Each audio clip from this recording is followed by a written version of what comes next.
Hi friends. As was mentioned during worship yesterday, I lost one of my closest friends on Saturday. Don't worry, I'm not going to process my grief in this forum, but I do want to thank you for your prayers and your thoughts, your phone calls and texts and emails and other expressions of care and concern.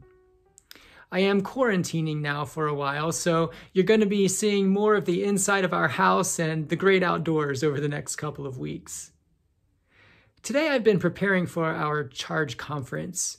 And for those of you who are unfamiliar with United Methodist lingo, the Charge Conference is an annual meeting that every congregation has to do some of the business of the church, like reviewing membership and setting the pastor's salary and electing officers and teams for the coming year.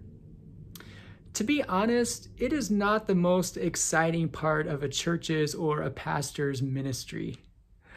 But it's required by our discipline, our rule book, and so we do it dutifully. As much as I am not a fan of obligatory meetings, I do have a soft spot in my heart for the Charge Conference, because it was at a Charge Conference where I felt God calling me into ordained ministry. Back in the old days, the district superintendent used to visit every local congregation, and he or she would preach, and then the congregation would share with him or her about the ministry and the mission of the church. In the fall of 1989, I was a senior in high school and in the thick of interviews for college admission and scholarships. I was also the president of our youth group, and so it was my duty to report on youth ministry at the Charge Conference. Now, at that time, the pastor who was appointed to our congregation was not a very good fit for us, especially with many of the younger people. Our district superintendent, of course, knew of our congregation's dissatisfaction.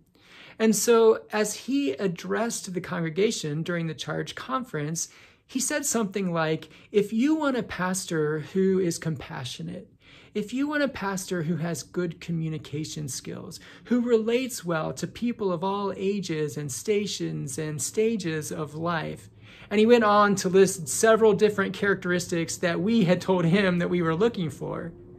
And he continued, if that's the kind of pastor you want, then you need to recruit that kind of person, send them to us, the denomination, so that we can send them back out to you.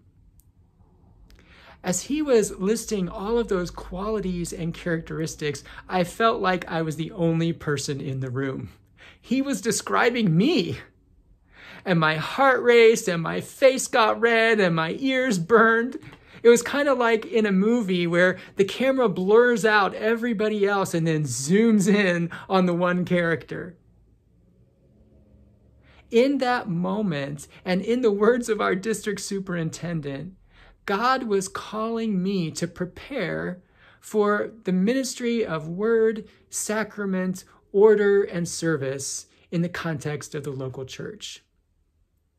Now, it took me a couple of years of personal discernment and affirmation and encouragement from other people to declare my candidacy for ministry. And when I did, I went to that district superintendent who had spoken that night, and I told him the whole story. And he was admittedly amazed that God could use a Charge Conference to call someone into ministry. Indeed, God works in mysterious ways. So every year when I grumble about preparing for Charge Conference, I also give thanks. I'm thankful that God works in the mundane as well as the miraculous. I'm thankful that God speaks in meetings as well as in worship. And I'm thankful that God calls each and every one of us to a life of compassion and service and love. So keep your ears and your heart open to the voice of God. You may be surprised at when you hear it most clearly. Thanks for listening today. I'll see you again soon.